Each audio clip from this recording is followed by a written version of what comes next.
मला एक फोन आला. फोनवर मला कळालं की मेट्रो सिटी हॉस्पिटलला आडवली इथे एक 14 ते 15 वर्षाची मुलगी ऍडमिट आहे.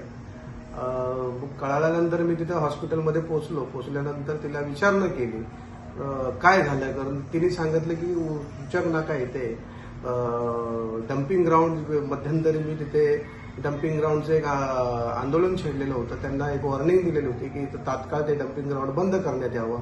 त्यांनी कालांतराने काही वेळ मागितलेला होता की आम्ही कुठेतरी शिफ्ट करतो, थोडासा वेळ हवा आहे. आपण नंतर कळाल्यानंतर त्या मुलीने त्या कचऱ्याच्या या गाडीतून काही सडलेले गुलाबजामुन खाली पडलेले होते. त्याच्यातून एक गुलाबजामुन तिने खाल्लेला होता.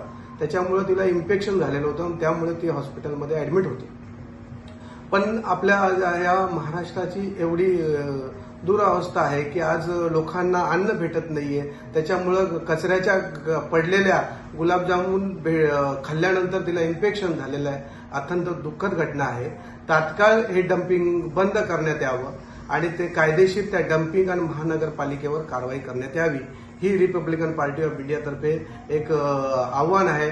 आणि लवकरात लवकर हे डम्पिंग ग्राउंड बंद झालं नाही तर येणाऱ्या काळात येणाऱ्या वेळेत आम्ही त्वरित तिथे डम्पिंग ग्राउंड स्वतः जाऊन बंद करण्यात येईल एवढंच मी बोलतो. आणि हे नाही थांबलं तर एक मोठं आंदोलन छेडण्यात येईल एवढाच इशारा देतो.